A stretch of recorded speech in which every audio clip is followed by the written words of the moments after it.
Boa noite a todos, a todas. Meu nome é Luiz Carlos Garrocho, eu sou artista da cena e pesquisador, filósofo. Estarei essa noite aqui com vocês, fazendo a mediação desse ciclo de debate Arte e Ciência, que conta com patrocínio do Banco do Brasil, apoio do Ministério da Cultura por meio da Lei Rouanet, e é uma realização do Centro Cultural Banco do Brasil. O ciclo tem por objetivo discutir a inter-relação entre a cultura científica e a cultura humanística e as artes. O tema do debate de hoje é a mente e o poder da música. E para discuti-lo, nós convidamos Esper Cavalheiro e José Miguel Wisnik. Esper Cavalheiro desenvolve pesquisas em neurociências, voltada principalmente para a interação entre os sistemas vivos e os sistemas artificiais, lembrando que ele também foi presidente do Conselho Nacional de Pesquisa e Desenvolvimento Científico, e atualmente é conselheiro, e atuou como assessor da presidência do Centro de Gestão de Estudos Estratégicos, onde liderou estudos de prospecção estratégica em ciência, tecnologia e inovação. José Miguel Wisnik é livre-docente em literatura brasileira pela USP, ensaísta e compositor, publicou, entre outras obras, O Sonho e o Sentido, e O Futebol e o Brasil e Machado Machiste. Participou também dos livros coletivos Sentidos da Paixão, entre outros. Como compositor, lançou vários CDs autorais, sendo os mais recentes Indivisível, Circos, da Circos, 2011, Naná e Zé, e tem músicas interpretadas por vários artistas, Maria Bethânia, Caetano Veloso, entre outros. É muito interessante nós observarmos que o Esper Cavalheiro, ele fala das convergência entre as tecnologias convergentes, né? E Wisnik ele está sempre abordando também, eu posso dizer assim, uma convergência entre a música e o campo da cultura, os outros campos, literatura, sociedade, cosmovisões. Então eu acho que se são duas pessoas ligadas aos diálogos e às convergências, então eu convido vocês todos para essa noite, onde nós vamos ver, aprofundar essa convergência entre a arte, a ciência, a mente e a música. Convido para abrir Esper Cavalheiro.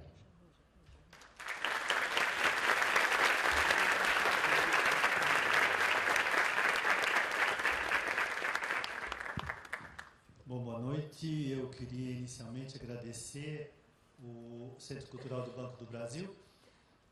O Wisnik e eu estamos hoje terminando uma série de apresentações pelos diversos centros culturais. Então, tudo que foi apresentado aqui, a gente começou São Paulo, Rio, Brasília e agora Belo Horizonte.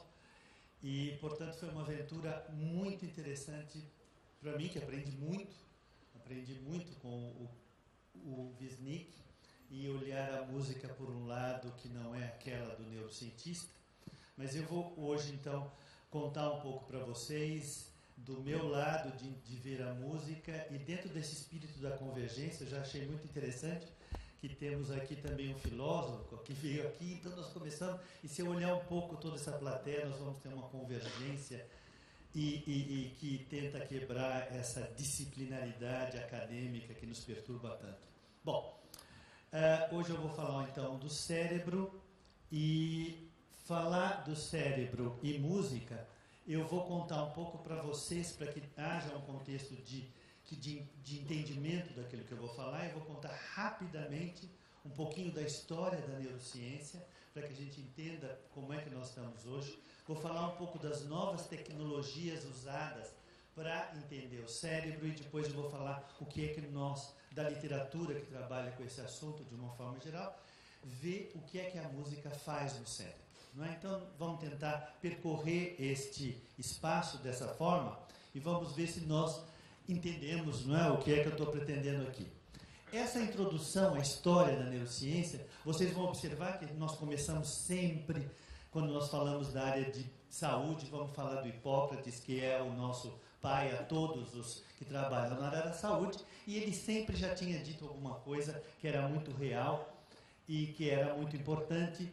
E depois os nomes que eu vou falar são simplesmente alguns destaques.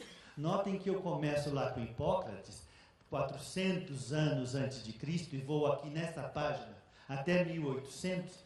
Obviamente que não foram só essas 4 pessoas, milhares de pessoas, eu destaquei apenas algumas para fazer sentido na história. Então, Hipócrates, ele já sabia, não é, que, vamos ver se eu acho a luzinha, eu tenho problema sempre com a tecnologia, vamos lá, apesar de eu falar que ela deve convergir menos no meu cérebro, que eu acho que eu tenho um problema. Bom, mas o Hipócrates foi o primeiro a localizar as sensações e a inteligência no cérebro. É muito interessante isso, porque depois isso desaparece da nossa história, não é? Mas ele já sabia, como já sabia muitas outras coisas. O Galeno, já então, bem tempo depois, ele criou essa teoria dos humores, dizendo que o sangue e a linfa, isso que era visível, que circulava pelo corpo, era responsável pela minha característica pessoal, isto é, pela minha personalidade, pela característica que eu tenho de ser bom, bem-humorado ou mal-humorado, humor e assim por diante, não é? Mas aí nós chegamos já, vocês veem que rapidamente em Descartes, não é?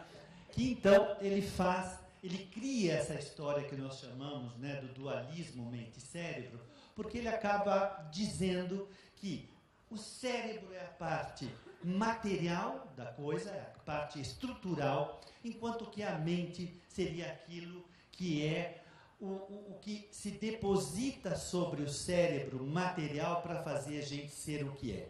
Então ele separava essas duas coisas, não é?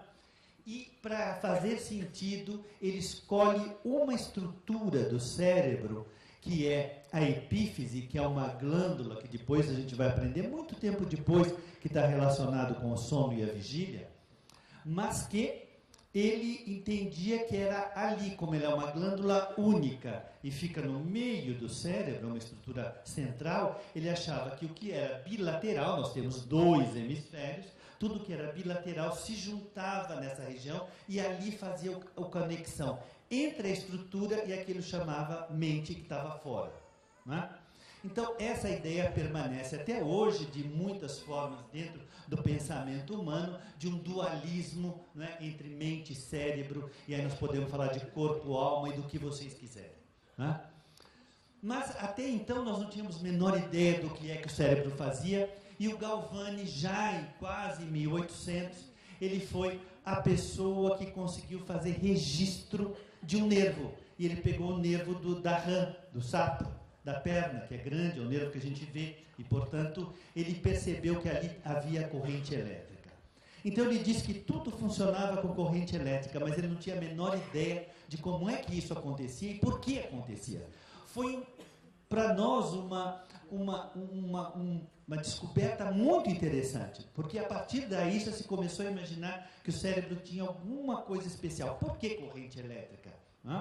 Bom, esperamos que estejamos... Vamos agora falar um pouco da sequência, e eu vou falar do Gall. Gall foi um neurocientista, na época não se chamava isso, a gente chamava de médico só, né? e especialista em A, B ou C, e ele criou a frenologia, que foi chamada, que é a tradução de estudo da mente, e ele fez o absurdo de considerar que fôssemos capazes de entender a personalidade da pessoa pelo formato da cabeça, não o formato do cérebro, mas o formato do crânio. Então, se a pessoa tem um crânio mais pontudo, mais redondo, mais achatado, não importa. Obviamente que ele estava muito enganado com isso. Então, aqui está o desenho original dele, né? O livro em alemão, depois uma tradução em inglês, já coloridinho aqui para vocês, mas ele tinha essa coisa, dependendo da área do crânio e não do cérebro, ele dizia, aqui está a área do amor maternal, aqui está a área da violência, aqui está a área... Quer dizer, alguma coisa que não tem sentido nenhum cientificamente, mas que para nós, não é? Foi a primeira tentativa de uma associação entre uma área cerebral e uma função. Obviamente que foi muito mal usado depois, principalmente no século mesmo XIX e depois do começo do século XX ainda, quando se dizia que um grande psiquiatra italiano, Lombroso, ele dizia que era capaz de dizer quem era bandido ou não pelo formato do crânio da pessoa, quem era assassino. Então, muitos julgamentos no mundo foram feitos a partir desses traços que nós sabemos que não tem nada a ver. Bom, mas tudo evolui, felizmente, né? E nós chegamos em Broca e num outro contemporâneo, mais ou menos, dele, que é o Wernicke. São duas pessoas que, pela primeira vez na área do cérebro, utilizaram o espírito científico.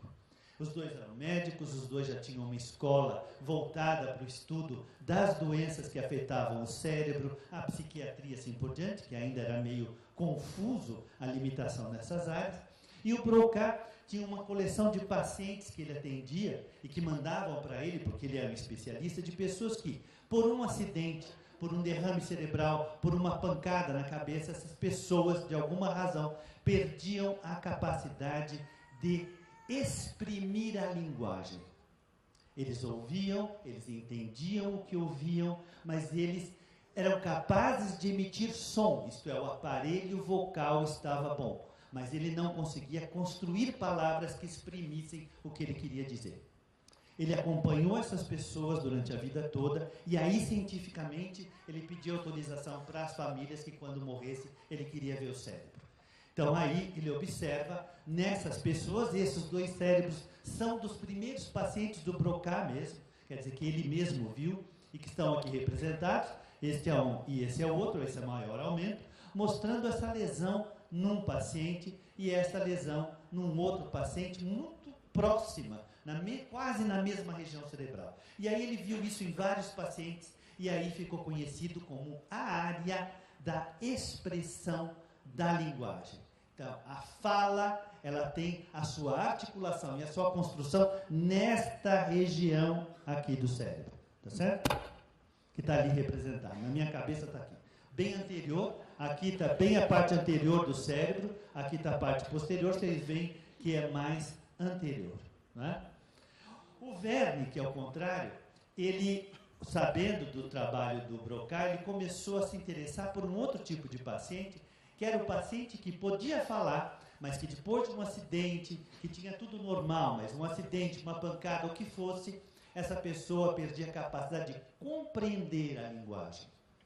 Ele era capaz de falar, mas quando ele ouvia, porque ele ouvia os sons, ouvia tudo, mas ele não era capaz de entender o que lhe era dito. Era exatamente o contrário do que o Broca tinha observado. Broca, ele tinha um problema de expressão da linguagem, os pacientes que ele estudava. Enquanto o Wernicke tinha pacientes que tinham problema na recepção da linguagem. Né? A linguagem nós sabemos, nós entendemos e nós falamos. Não é? Mas os aparelhos auditivo e vocal estavam normais nessa pessoa. Era um problema cerebral. E os pacientes de Wernicke estavam aqui, eles tinham uma lesão na região mais posterior. Lembra que o Broca estava aqui? Aqui é anterior, aqui é posterior, aqui está o cerebelo. Depois vocês podem fazer pergunta, né? Por enquanto faz de conta que todo mundo sabe o que eu estou falando. E aqui nós estamos vendo essa lesão aqui, não é? Que fica mais ou menos aqui na minha cabeça, tá certo? E, então, portanto, havia uma área que, quando lesava, fazia a pessoa perder a capacidade de compreensão da linguagem, enquanto que outra área fazia com que a pessoa perdia a expressão da linguagem. Então, vocês percebem que a primeira caracterização clara da função cerebral, porque, e aí nós ficamos disto até hoje, muito recentemente, era a única coisa que nós sabíamos interpretar no cérebro. Isto é, eu conheço a função cerebral quando a área que faz determinada coisa está lesada. Então, se eu, por exemplo, tenho uma paralisia do braço, meu braço direito está paralisado, e eu vejo depois aonde está a lesão, eu vou dizer o quê? Esta área é responsável pelo movimento do braço direito. Está claro? Não era a visão direta do funcionamento, mas a ausência do funcionamento. Não é a visão direta do sistema nervoso funcionando, mas exatamente a falta. Pela falta, eu deduzo o que é o natural. Bom, então nós temos aqui Broca e Verne, que aí nós chegamos no final do século XIX, na passagem quase para o século XX, e de repente o Golgi, todo mundo lembra da biologia, do aparelho Golgi, que tem na célula, tem qualquer célula, né? Isso a gente aprende no segundo grau, por aí, ou no primeiro grau mesmo.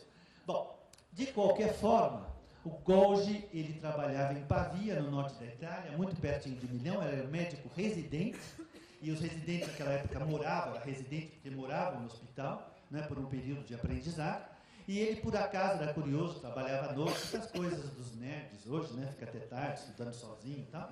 Ele deixou, por acaso, ele estava com umas lâminas de tecido cerebral, ali que ele ficava olhando e não via nada, deixou, por acaso, cair uma gota de nitrato de prata.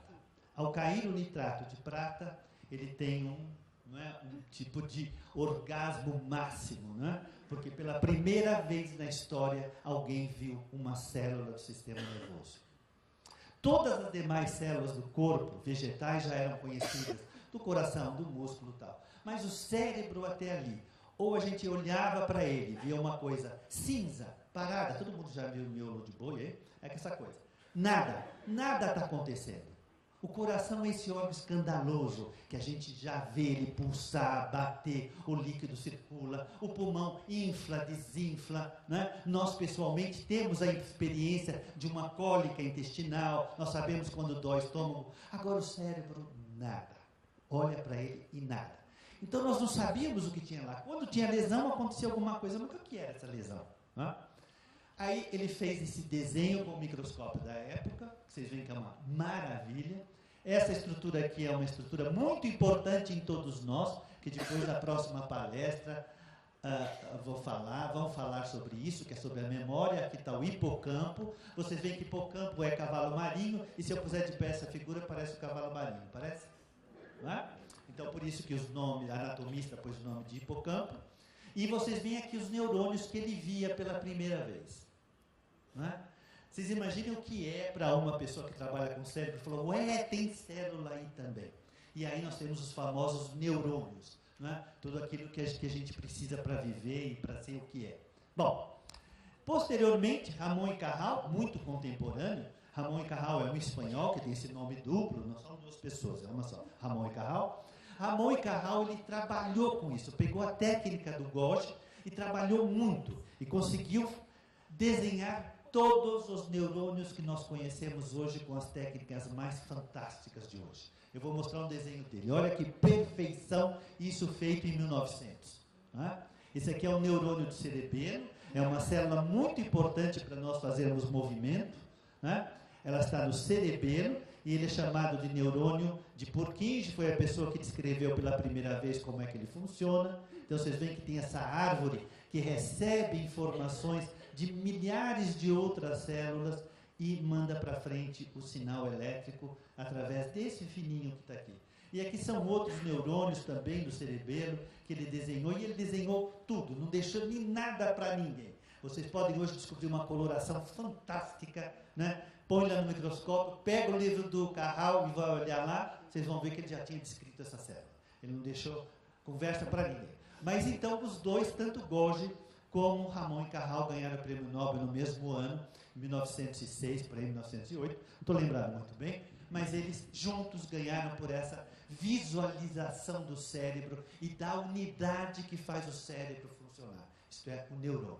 Bom, agora eu vou mostrar para vocês duas histórias para confirmar isso que eu falei agora. O conhecimento do cérebro vem pela falta e não pelo estudo dele diretamente. Esse aqui é um caso chamado de HM, que está aqui em cima. Nós só pudemos descobrir o nome do paciente depois que ele morreu, em 2008. O HM, ele tinha 7 anos quando ele teve um grande acidente de bicicleta, teve um problema de ficar em coma, perdeu uma área cerebral, e assim, externa, não é? Teve uma fratura craniana, mas aí, depois de vários anos, ele começou a ter crises epiléticas, não é? E naquela época estava se iniciando o tratamento da epilepsia por cirurgia. E esse cirurgião, Scoville, cirurgião americano, a quem ele procurou, sabia e fez estudos através de registro, não vou falar aqui do eletroencefalograma, não importa, que é uma outra técnica maravilhosa, mas ele observou que havia descargas epiléticas na região do hipocampo, aquela mesma que eu mostrei para vocês, bonitinha. E o hipocampo humano, aqui está um corte do cérebro dessa forma, eu corto aqui a fatia, ele está aqui, ó, nessa região bem inferior aqui. O cirurgião, para tentar tratar, sabendo que ali havia uma alteração, fez uma retirada bilateral do hipocampo. Tirou desse lado e desse lado, como está aqui representado. Tá? E o que aconteceu é que o HM, a partir da cirurgia, não foi mais capaz de ter nenhuma memória por mais de 15 minutos. Todo dia ele era reapresentado ao médico, ao enfermeiro, e assim por diante. Tudo para ele era absolutamente novidade. E vocês estão vendo aqui o hipocampo no cérebro inteiro, aqui de lado, né? Não está cortado mais. Aqui o corte é aqui, portanto eu vejo assim, mas aqui está em azul os dois hipocampos direito e esquerdo. Então, portanto, vocês como neurologistas já capazes podem me dizer que o hipocampo é responsável por... Muito bem, tá certo? Se quando eu tiro, eu perco a memória, quando eu tenho a memória. Quer dizer, então, o hipocampo é uma das áreas fundamentais para a memória e nós sabemos isso basicamente por esse caso infeliz que hoje a gente sabe que não deve fazer uma cirurgia de ablação bilateral. Esse outro caso é um caso acidental, também famoso para nós da neurociência, que é o Phineas Gage, não é? Que era um trabalhador da estrada de ferro, ele trabalhava montando estrada de ferro, e o que ele fazia era para destruir as pedras do caminho, ele era responsável por fazer buracos no chão, colocar pólvora, socar a pólvora para depois explodir e poder continuar o trajeto da estrada de terra. Ao fazer isso, uma vez ele socou, e como ele estava socando, aconteceu uma faísca, quer dizer, aquele bastão sai de lá, vai como um foguete e atravessa a cabeça dele, tá? Pegando o olho, não é? Aqui, olha como entrou, e saindo aqui na parte da frente do cérebro. Aqui está ele depois de recuperado, obviamente que a visão foi perdida, mas orgulhoso de ostentar que ele estava vivo a partir disso que entrou na cabeça dele. Mas o que aconteceu com o Gage foi que ele, que era uma pessoa responsável, séria, todo bom trabalhador, a partir disso, de perder essa área cerebral, bem anterior, essa área que no ser humano é a mais desenvolvida de todos, né? Ele começou a ser uma pessoa grosseira, mau humor, desrespeitoso, não aceitava conselho, não fazia nada, virou aí uma pessoa inconsequente. Então é obviamente que vocês, já todos os neurocientistas aqui, são capazes de entender que a parte mais anterior é que nos dá essa nossa característica de personalidade, de ter ações, não é, consequentes, que nos preparamos para as diversidades da vida e para as coisas boas, quer dizer, dá o significado geral na vida. Bom, e para terminar essa série de achados, talvez valha a pena recordar o Penfield, que era um neurocirurgião famoso no Canadá. Ele fazia cirurgia já então de tumores, de epilepsia, várias cirurgias no cérebro que começavam na década de 40, 50, 60, já do século passado. Vocês veem que tudo é muito novo na nossa história do cérebro. Tudo aconteceu ontem. O neurônio a gente sabe que tem há 120 anos. Não é uma grande história humana. E ele, então, tendo o cérebro da pessoa aberto durante o ato cirúrgico, ele fazia, e sabendo que tudo aquilo funcionava com o sinal elétrico, ele passou a fazer pequenos choques elétricos. E como a cirurgia, muitas neurocirurgias, o cérebro não sente dor, a dor de cabeça é outra coisa, depois para falar, mas o cérebro não sente dor, a gente pode fazer a cirurgia sem anestesiar o paciente, tá? Só anestesiando o caminho de rota. Eu abro o crânio e posso mexer lá dentro à vontade, né? E aí ele estimulava, né, algumas áreas e foi vendo que existia uma área para visão, que é aqui occipital, aqui atrás, havia uma área de movimento, toda a movimentação do corpo era feita aqui na frente, a área de trás, aqui, essa área A marronzinha, pelo menos marrom para mim, era uma área de sensibilidade, a pessoa referia, estou sentindo coceira, estou sentindo dor, estou sentindo picada, o que fosse, calor, frio, assim por diante. E ele foi, então, mapeando essas áreas no cérebro. Então, essas duas áreas aqui são mais ou menos assim. Existe o que a gente chama de um homúnculo. Não é uma figura humana, mas é uma figura humana alterada. E a alteração da área é correspondente a algumas funções cerebrais. A área da mão, a área dos lábios, por exemplo, aqui, vocês veem muito bem, ela precisa de mais neurônios para fazer a sua função, que é extremamente importante na comunicação. Então, é um homem distorcido. Eu preciso de mais neurônios para fazer as coisas mais específicas. Está claro para entender isso? Bom, então vamos agora ver o cérebro. O que acontece quando eu estou vendo o cérebro?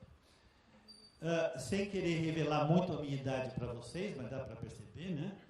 Esse aqui é quando eu fiz a medicina, tá certo? Existia apenas o raio-x, e que era uma beleza, né? Já é uma beleza. Mas fazendo o raio-x do crânio, vocês percebem que a gente não via absolutamente nada. Né? Então existia muito mecanismo para ver diretamente o cérebro. A gente via alteração no osso, imaginando que podia ser algum aumento de pressão craniana, e aí vai. Mas era isso aqui. Não é? Quando na década de 60, por aí, apareceu a tomografia.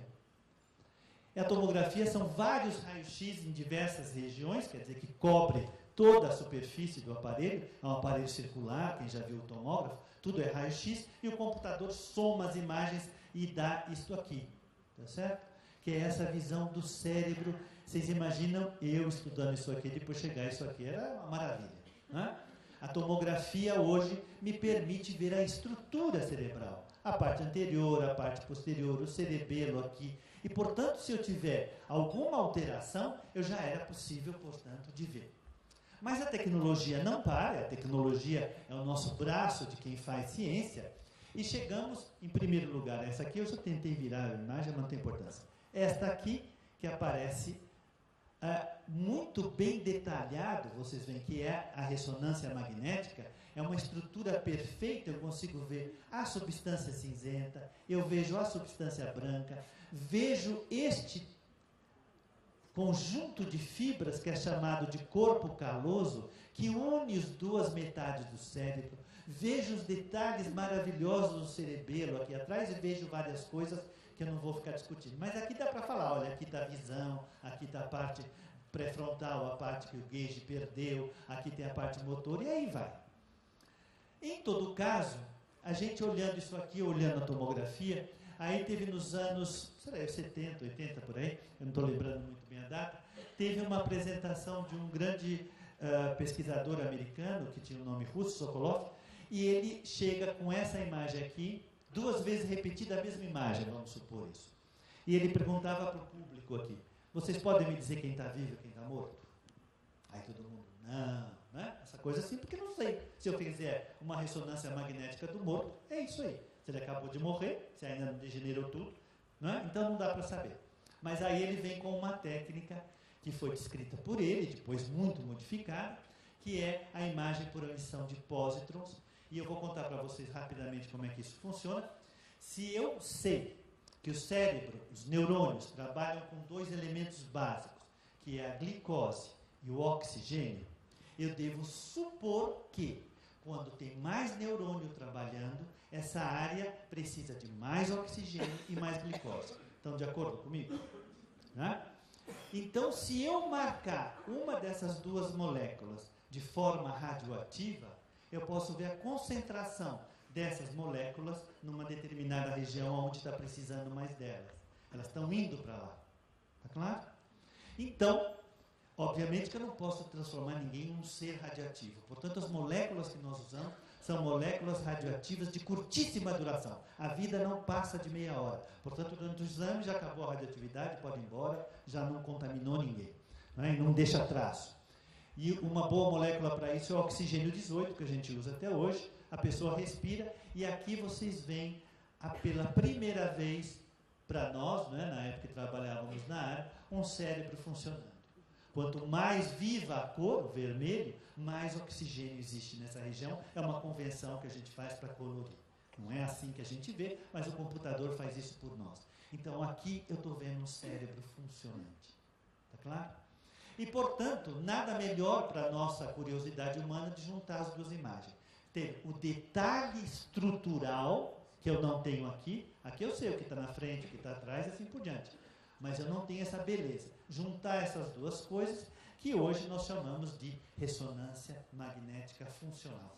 A ressonância magnética funcional, ela não vê só a estrutura, mas vê também as áreas funcionantes. E aqui é um exemplo para vocês de áreas que estão trabalhando mais do que as outras. Não importa o quê, mas eu posso aqui dizer com quase certeza qual região é essa, que aqui é uma região pré-motora, tá certo? Eu estou dizendo isso, porque eu sei que ali está isso. E aqui eu posso dizer o que é frontal, o que é occipital, e assim por diante. Então eu posso funcionalmente saber o que é que está funcionando. Mas notem bem, e vamos deixar claro aqui logo de saída, que eu não estou vendo o cérebro funcionando. Está claro isso? Eu estou vendo uma imagem possível do funcionamento através do consumo de oxigênio. É uma dedução.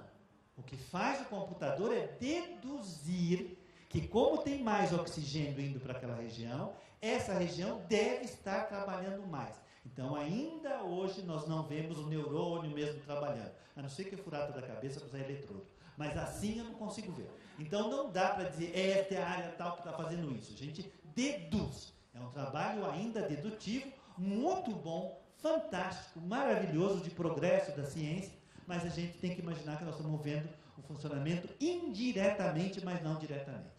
Tá?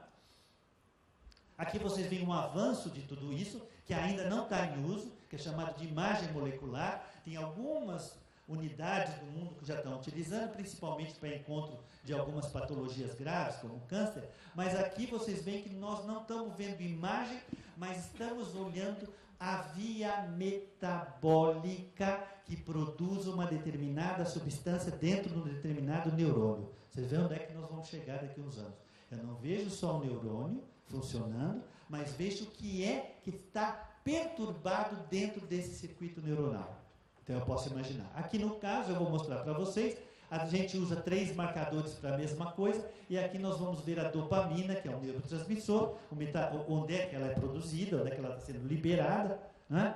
Aqui, por exemplo, né? A gente vê muito bem em relação às outras áreas do cérebro. Essa é uma pessoa normal, essa é uma pessoa com mal de Parkinson, onde vocês veem claramente uma diminuição importante da liberação de dopamina numa região específica do cérebro. Daqui para frente, o progresso dessa tecnologia vai melhorar muito e nós vamos ter ainda muita coisa a ver, muita surpresa. Esta já é também uma tecnologia ainda muito de laboratório, ainda muito de pesquisa, não está ainda para o consumo geral, não é? Que é chamado de tratografia, porque é a ressonância que agora usa um processo de difusão da água que entra, mas ganha vantagem porque ela utiliza os limites da membrana celular. Então, a água não vai, né, ela vai se concentrar numa determinada célula. Então, este tipo permite que a gente não veja os neurônios, mas veja os prolongamentos dele, da onde eles saem para onde eles vão. Né? Então, portanto, cada um nós podemos depois, por computador, colorir isto, e eu vou ressaltar só um exemplo aqui para vocês. Aqui é a área motora, que é bem anterior aqui. Pega esse azulzinho aqui e vê que ela está conectada à área perto da visão. Então, é óbvio que essas áreas têm que estar conectadas, porque eu, para alcançar um objeto, para fazer um movimento, eu preciso conhecer absolutamente o espaço que eu estou trabalhando. Né? Então, vocês veem ali, e obviamente que daqui para frente eu posso dizer se uma determinada patologia, uma determinada lesão, aumenta o número de conexões, diminui o número de conexões, como é que isso está nas pessoas. Mas ainda nós não temos muito estudo em patologias, algumas sim, mas não muito, porque para isso a gente submete os pacientes a exames duradouros na máquina de ressonância, e quem sabe, quem já fez ressonância, sabe que o barulho é perturbador, e se eu já tenho um problema, é muito chato ficar 1 hora, 2 horas na máquina, que inclusive é meio claustrofóbica para quem tem algum problema. Mas esse modelo aqui que usa todos os conjuntos, né, são todas as fibras possíveis aqui unidas, eu tenho brincado que fica um bom modelo de cabelo para o futuro. Né? A gente pode fazer uma pintura assim que fica bom. E este é assim a ponta da coisa que não chegou ainda nem à espécie humana, porque nós estamos começando a trabalhar com a genômica, isto é, eu marco os genes de um determinado grupo neuronal, um gene que se manifesta naquele neurônio, não é? Então, vocês veem aqui, eu não sei se dá para ver com a luminosidade, mas aqui tem um grupo verde, depois tem o grupo amarelo, tem o grupo vermelho, e assim eu vou deduzindo que esses neurônios vêm da mesma linhagem central. Eles partem do mesmo grupo e provavelmente eles fazem as mesmas coisas, ou coisas parecidas.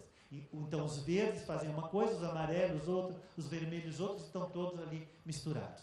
E essa técnica é uma técnica muito mais recente, que é muito mais bonita, né? Porque os neurônios já saem assim, todo coloridinhos, porque através de algumas transgenias, isto é, eu pego um gene de uma planta fluorescente, como uma alga do mar, alguma coisa, e ponho no animal, não é? E também vou marcar algumas proteínas específicas, e eu consigo determinar as populações neuronais aqui, que é uma beleza, né? Eu acho parece um quadro artístico aqui, não é?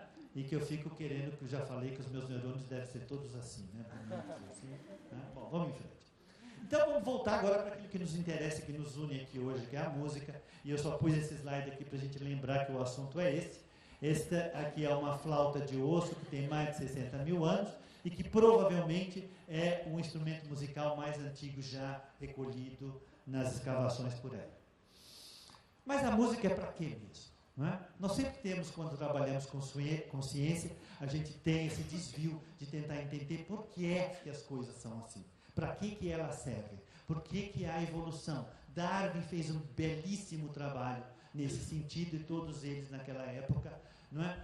Começaram a pensar. E a música não se encontra muito bem para que ela existe? Não é? Qual é o benefício do ser humano, né, em ter, do ponto de vista evolutivo, ter conquistado ou ter criado a música, embora a música seja aquilo que permeia todas as culturas que a gente conhece até hoje. Né? Mas o Spencer, que era um grande colega do Darwin e, portanto, adepto da teoria evolucionista do Darwin, ele já dizia, né, ele escreveu um livro sobre a origem e função da música, ele diz que a música não é mais nada do que uma acentuação emocional da linguagem. Simplesmente eu ponho emoção na minha emissão de som e isso é música e não tem finalidade alguma. Tá claro? Isso era naquela época, mas hoje nós temos um neuropsicólogo bastante famoso que trabalha no MIT e que ele diz que, comparada à linguagem, à visão, ao raciocínio, a habilidades físicas, a música poderia desaparecer de nossa espécie e o resto das nossas vidas continuaria imutável. Do ponto de vista evolutivo, não se encontra o porquê. Para quê? A música parece um puro prazer tecnológico, um coquetel de drogas recreativas que ingerimos através do ouvido, a fim de estimular centros do prazer. Quer dizer, então, para o Pinker, tem essa imagem de que para que tem a música? Nada, para a gente se divertir um pouco. Não é? Mas aí a gente vai buscar um pouco e vamos naqueles que sabiam alguma coisa antes de nós, o Platão. E o Platão já sabia tudo, né?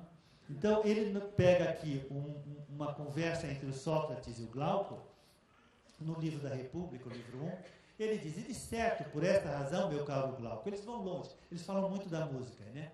Que a educação musical é a parte principal da educação, porque o ritmo e a harmonia têm o grande poder de penetrar na alma e tocá-la fortemente. Então, nós vamos tentar agora mostrar para vocês o que é esse tocar fortemente a nosso cérebro e como é que isso funciona. Bom, vamos só recordar para vocês como é que a gente escuta, não é?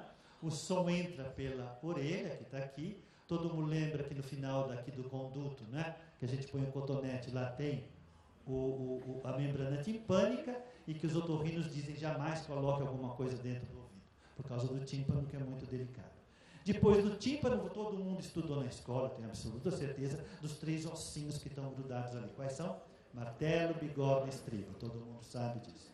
Que vão terminar numa outra janelinha aqui, essa amarelinha aqui, que é a janela oval, e que passa, portanto, a vibração da membrana timpânica para a membrana oval, e isto aqui tudo é cheio de líquido, e esse caracolzinho que está aqui, ele tem todas as células sensitivas da audição. Não é? Então, à medida em que a vibração passa para esse líquido que está dentro, essa onda que é ainda aérea passa para uma onda mecânica física agora do ponto de vista de uma dinâmica aquosa e vai lá e estimula essas células e todo o som grave é captado pelas primeiras aqui enquanto que as agudas ficam aqui. Depois daqui, vocês observem que tem o nervo que vai para o cérebro, entra no cérebro, e aí vocês veem que o azul desse lado vai terminar daquele lado, e esse aqui, vermelhinho aqui, termina nesse aqui. Isto é uma função cerebral de ter tudo absolutamente cruzado. Não é exclusivamente cruzado, mas é predominantemente cruzado. Agora não vai direto, né? Ele faz umas conversinhas aqui, ó, tá? Ele vai parando aqui, para aqui, troca de... Por que acontece isso? Porque é realmente o local de informar aquele sentido que entrou, o som, do que é, onde é que ele está entrando. Isto é, então é um mensageiro que para num bar, conhece as pessoas do bar, está num café longo, vai ouvindo um papo aqui, vai mudando um pouco a sua conversa, depois ele passa para frente a história de uma outra forma, aí outro sai dali, vai parando no outro bar, e aí ele ouve outras conversas. Então, nesse trajeto, o som vai recebendo o quê? Olha, eu estou triste hoje. Tá? Olha, eu estou com uma dor de cabeça que está me perturbando. Olha, eu já tive essa música antes na minha cabeça. Então, isso tudo vai enriquecendo esse sinal, que já não é mais o que chegou aqui. Ele chega aqui já completamente caracterizado da onde ele está. Qual é esta pessoa? E que é que passa por essa pessoa nesse momento. Está claro? Então, isso acontece não só com o som, acontece com a visão. Então, nós temos muita dúvida se realmente o que a gente ouve, o que a gente vê, o que a gente sente, é realmente o que está do lado de fora. Porque o cérebro modifica no trajeto, dependendo do que é o cérebro naquele momento. Então, alguma coisa que me agrada hoje pode não me agradar amanhã, e assim vai. Né? Por causa disso aqui. Então, há muitas conversas quando um estímulo entra dentro do cérebro. Para em muitos lugares, quase nada vai direto. Tem que ter uma conversa. Tem que saber qual é a história desse cérebro sobre o qual esse estímulo está entrando. E vamos, então, caracterizar para esta pessoa, para este cérebro, aquilo que está acontecendo. E não é genérico, não é igual para todo mundo. Portanto, o meu azul pode não ser o mesmo de vocês. A gente sabe que é azul, mas ninguém sabe qual é o azul que eu estou vendo. Tá certo? É difícil pensar isso, né? Mas tudo bem. Aí, quando a música entra, nós estamos falando de música agora, né? O sistema auditivo está aqui, tudo aquilo lá. E aí nós vamos para dois caminhos, né? Um que é a emoção que aquilo me traz, não é? Quais são os mecanismos da emoção que acompanham essa música, e o outro que é um caminho que entra no circuito de caracterizar, de dar significado à música. Não é puramente emocional, mas é quebrar a música nos seus elementos. Olha que música que tem muitos tons altos. Olha que beleza essa nota que segue a outra. Isto é, qual é o componente intelectual que me dá o processo, que acompanha o emocional, mas está do lado dele? Né? Ele não é mais só prazer e desprazer do campo emocional, mas ele traz a minha própria história, traz alegrias, traz outros elementos que precisam, portanto, de desdobrar o conhecimento que nós temos da música. Então, intensidade, frequência, timbre, o agrupamento de tudo isso, entra a memória auditiva, faz a análise dos intervalos, e aí tem o reconhecimento total, né, que ocorre aproximadamente 500 milissegundos depois que entrou. Vocês veem que é tudo 500 milissegundos é nada. Né?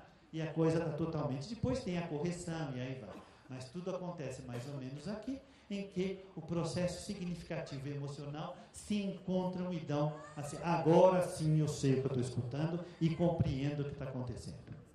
Bom, falando de música e emoção ainda, vários pesquisadores se interessaram como é que a música capta esses fenômenos emocionais e aonde no cérebro a emoção é traduzida para a música. Nós sabemos para várias outras coisas, mas para a música onde é que está? Então tem esse trabalho aqui feito na Universidade de Canadá, lá de Montreal, McGill, que eles foram à população da cidade, ali, principalmente os universitários, né? Falaram assim, nós queremos saber que música que te dá aquele arrepio. Né? Que música que te arrepia mesmo. Né? E eles viram que existia uma sequência de músicas que era mais ou menos comum para a maioria das pessoas. Eu já falei numa outra apresentação que provavelmente se a gente estivesse aqui no Brasil, as pessoas iam dizer que, além do carinhoso, né, que pode fazer muito arrepio em muita gente, tem a baquiana número 5, né? que a gente escuta e fica tudo assim arrepiado, né? Aquele pedaço muito lindo. Bom, mas aqui vocês veem que tem música clássica para algumas pessoas, tem músicas, por exemplo, de filme, tem músicas de rock, tem tango, tem música trance, tem música eletrônica. Quer dizer, foram várias. E quem quiser entrar lá no site aqui do Zatorre, que é lá da McGill, tem as músicas para escutar, então ele punha e ia ver isso. Então eram músicas variadas e era muito bom, portanto, para saber o que era comum às pessoas. E fazendo a ressonância funcional, não estrutural, mostrando a função, ele observou que duas áreas tinham absolutamente predominância sobre todas as outras, que era chamada, não precisa guardar o nome, área tegmentar ventral e núcleo de accumbens, que são produtores e liberadores de dopamina, que é o nosso neurotransmissor básico do prazer. Tá? Mas que, de certa forma, eu vou continuar aqui com o trabalho de vários outros pesquisadores, tem uma lista aqui, né? E vocês veem que todos eles trabalhando com músicas emocionais fortes para a população, eles encontravam as mesmas áreas. Né? E com o circuito é mais ou menos isso aqui, que inclui o nosso grande amigo hipocampo, que está aqui, ó, né? Óbvio, porque ele tem que estar memorizando a emoção, né? Alguma coisa que eu escuto e me traz toda a situação em que eu escutei aquela música, né? Abraçadinho, coladinho, assim vai. Então, e aí vai, e esse circuito é o circuito emocional normal do cérebro, e os autores que trabalham especificamente com isso concluem que a emoção da música não é diferente das outras emoções, não é nem melhor nem pior, não é diferente. As mesmas áreas emocionais que eu tenho, por exemplo, ao ouvir a palavra da pessoa amada, ao ouvir o choro de uma criança, qualquer coisa, é as mesmas áreas emocionais que eu estou trabalhando aqui, que é o circuito de límbico, que a gente chama, e que está aqui representado por essas estruturas que estão aqui. Quer dizer, então, emocionalmente, a música traz o mesmo conteúdo de qualquer outra emoção. Está claro até aqui? Mas quando nós pensamos na parte cognitiva, aí nós vamos ver que não é bem assim. Então, aqui nós temos, por exemplo, uma outra pesquisadora muito interessante, Robin Wilkins, que trabalha nos Estados Unidos, que pegou uma população de jovens também da universidade e pediu para eles, vamos fazer uma ressonância magnética enquanto vocês escutam música, e observavam o que era o country, a música clássica, o rock, o rap, e uma música que não era familiar para nenhum deles, pelo menos constatado, que era uma ópera chinesa, então não era o hábito das pessoas. Mas vocês observem que, se de certa forma as músicas ocidentais, não é, que estão aqui representadas, estimulam as mesmas áreas, eu vou contar para vocês. É óbvio que vocês estão vendo aqui, já sabem que aqui é a área da audição, não é? Todo mundo aqui, né? Não é o ouvido aqui, viu, gente? É a área do cérebro que chega à audição, tá? Mais ou menos, não importa. Tem toda a área de espaço visual, de visão espacial, porque eu tenho que colocar a música, quando eu escuto, num contexto do ambiente, do espaço, do significado que ela tem. E, mais importante, a área anterior do cérebro, né? Onde eu dou sentido para aquilo que eu estou ouvindo. Se não é uma coisa muito familiar, até que eu não tenho muito na parte anterior. Embora algumas notas e algumas dissonâncias de uma ópera chinesa podem, às vezes, levantar muitos porquês na pessoa, né? Agora nós vamos trabalhar com as pessoas que fazem música, que são músicos profissionais. E aí nós observamos na ressonância magnética, esta aqui são de pessoas que não são músicos, não são pessoas que trabalham com música, mas escutam música. Então vocês veem aqui uma grande área auditiva, ampliada, que vai para além da área pura da audição, mas ela precisa interpretar tudo isso. E o músico está aqui, ó. Então, além disso, o músico tem essa parte anterior aqui muito ativada, né? Quando nós diminuímos essa imagem dessa daqui, nós ficamos com isso aqui. Puramente musical, puramente para quem tem treino de música. Então, o cérebro de quem faz música, para quem trabalha com música, ele já tem áreas cerebrais diferenciadas e mais preparadas para esse trabalho. Aqui é um outro exemplo, eu não consegui o colorido, porque, bom, não importa. Então, aqui nós temos os dois, os músicos aqui, né? E não músico aqui, você vê o tamanho que isso cresce, né?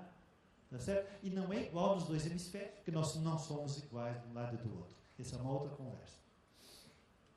Aqui é um grupo de crianças aqui que estudam música e crianças que não estudam música. Né? Então, vocês veem que, funcionalmente, aparecem outras estruturas importantes. Eu lembro sempre para vocês, aqui da parte frontal, da parte motora, olha o cerebelo, que fica lá atrás. O que ele está metido com a música? Né? Ele não é nenhuma estrutura muito moderna. Réptil tem um cerebelo desse tamanho. Mas ele aqui no ser humano está aí, ó. Enquanto que quem não estuda música, o cerebelo não está nem aí, tá vendo? Silencioso, quer... Bom, então, mas vocês veem a beleza que é a gente saber que uma atividade profissional trabalhada durante muito tempo faz com que o cérebro se prepare e se modifique para isso, né? Do ponto de vista de função. E o que é importante quando nós estamos falando de música, que é diferente da música, da arte, das funções humanas assim chamadas superiores, vamos imaginar, né? Qualquer um cálculo, uma atividade bem própria humana, não é? Vocês estão sentados aqui, portanto, vocês estão recebendo uma quantidade de informação, não só visual, mas vocal e de ambiente, som e temperatura. Quer dizer, essa quantidade toda não é uma área específica do cérebro. São muitas áreas cerebrais. E é isso que é importante. Quanto mais sofisticado é a atividade humana, mais áreas cerebrais são envolvidas ao mesmo tempo na compreensão. Não é uma área, por exemplo, visão, então seria só aqui. Se eu dou um flash de luz, eu vou ter só aqui, porque é só o flash de luz. Ele não é mais do que aquilo. Se eu tenho só um tom isolado, vai ser só na área do córtex auditivo e assim por diante. Quando eu tenho tudo isso trabalhado, então aí eu tenho essas várias áreas que se conectam de alguma forma. Aqui é um estudo de eletroencefalograma, um trabalho muito recente, vocês veem em 2015, acabou de sair, que é um grupo da Coreia, que pega um grupo de crianças, aqui também, e ele faz um eletroencefalograma e faz um mapa das ondas cerebrais por frequência. Então, vermelho é mais rápido, quanto mais fria a cor é mais devagar. Então, só para dizer isso para vocês, não precisa guardar nada disso aqui, né? E aí ele faz a primeira sessão de treino, então as crianças são convidadas a frequentarem uma escola de música, cada um escolhe o seu instrumento preferido. Então, está aqui, 6ª sessão e a 11ª sessão de aprendizado. Esse outro grupo era da mesma idade e eram convidados, no mesmo tempo da escola, a fazer outra coisa.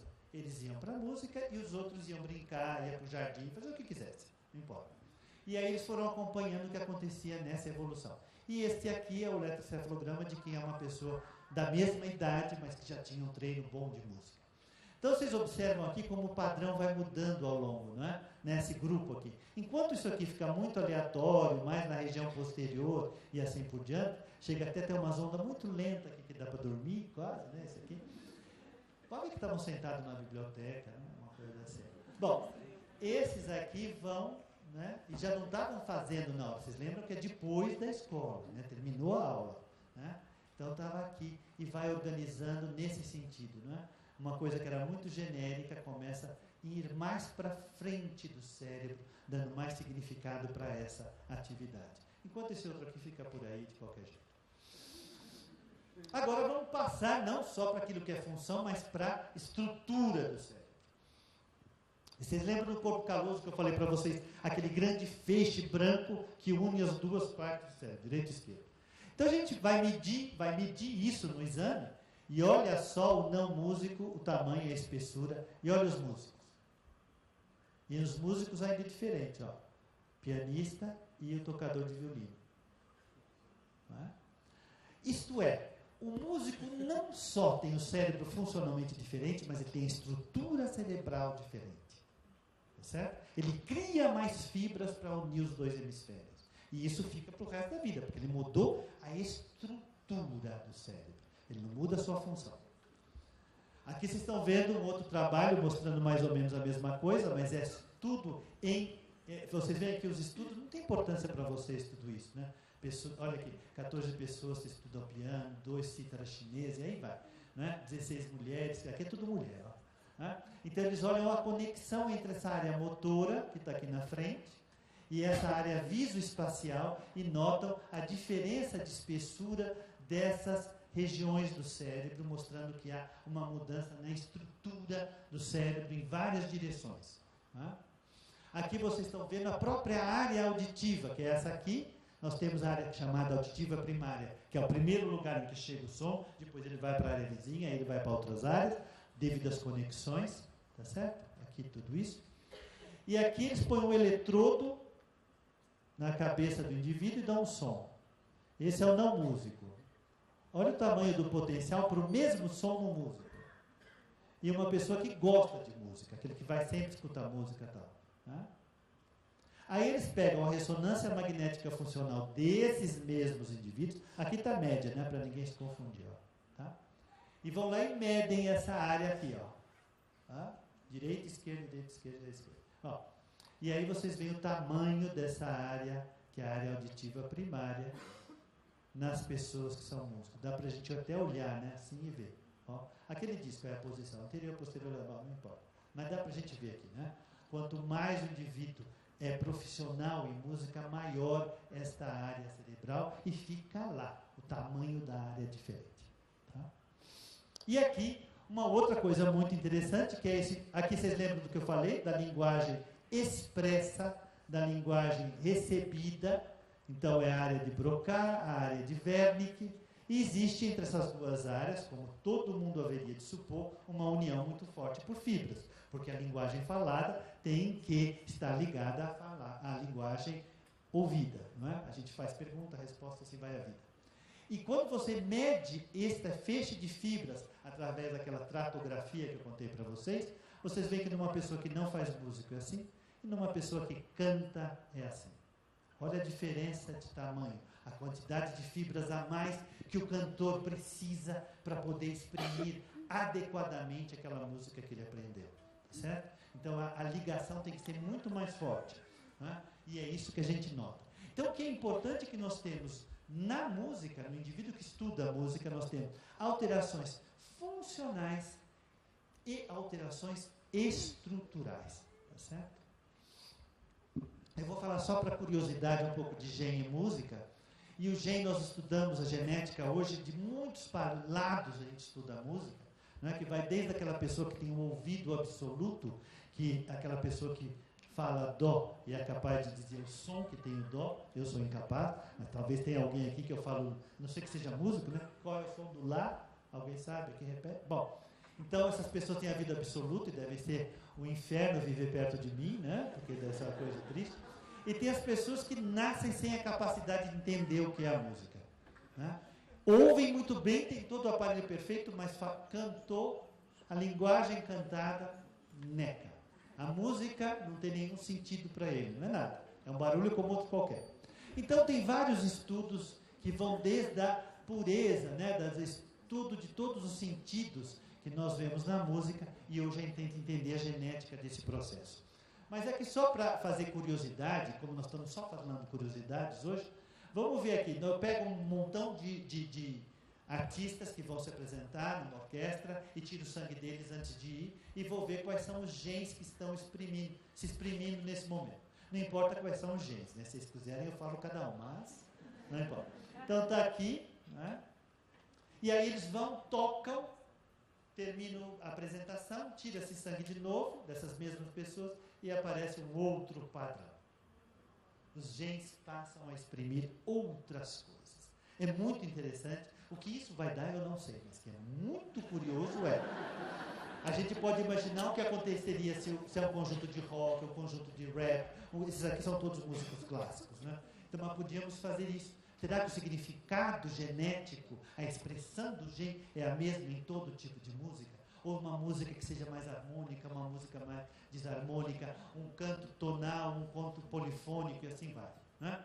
Agora, o que é muito interessante para nós é observar que muitos dos genes estão ligados aos mesmos genes que são expressos nos passarinhos durante o período do acasalamento e no período de manutenção de território, que eles cantam mais nesse período, a área cerebral deles também cresce, que são os genes ligados ao controle motor, à produção e liberação de dopamina, prazer, é óbvio, ao crescimento neural, novos neurônios, neurogênese e neurotransmissão. Então é por isso que vai facilitando que ao longo do treino apareça uma área maior, mais fibras que ligam uma área a outra. Tá? Então, o que a gente encontra realmente do ponto de vista funcional no cérebro do músico? Aumento da representação das áreas motoras, aumento da representação auditiva, respostas aumentadas do hipocampo esquerdo à novidade, a novidade é sempre fantástica para o cérebro, não vivam em rotina, que isso faz mal, respostas auditivas e audiovisuais maiores. E do ponto de vista da estrutura, nós vemos um aumento do corpo caloso, menor assimetria hemisférica, os dois lados são menos diferentes, aumento do volume cerebelar, aumento da área auditiva e aumento do córtex visoespacial. Então, nós temos alterações funcionais e alterações anatômicas. Vocês vão ver que o Wisnik não é igual a gente. Tá certo? E o futuro, não é?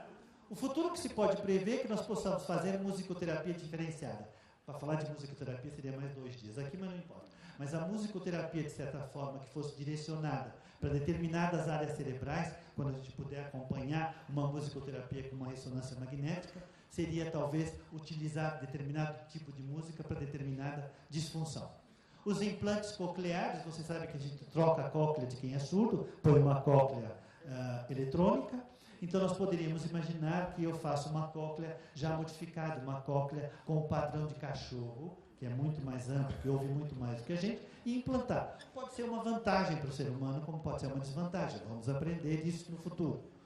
Ou utilizar nanotubos que facilitam a conexão entre áreas. Eu quero que a pessoa toque piano ou violino, sei lá eu, então eu sei quais são as vias que estão sendo utilizadas para esse treino bilateral das mãos, que é tudo complicado, e colocar nanotubo de carbono que facilita o crescimento. Ou então, utilizar nanorobô, né, que eu injeto pelo sangue e libero lá dopamina. Então, uma pessoa que não gosta de música vai ter uma felicidade. Eu posso querer que alguém pare de escutar música, então dou uma droga lá que vai naquela região e libera uma antidopamina possível para acabar com os gostos da música. Depende do ditador da casa. Tá certo? Então, essas coisas a gente pode imaginar, e tem muitas outras coisas que a tecnologia vai nos proporcionar. Então, era isso que eu queria contar para vocês. Obrigado, espero que tenham entendido.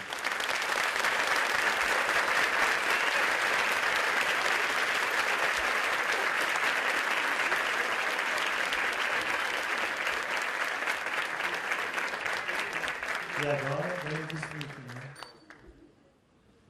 Muito agradecido ao Esper Cavalier. E agora nós vamos convidar o Wisnik para poder falar com a gente aqui.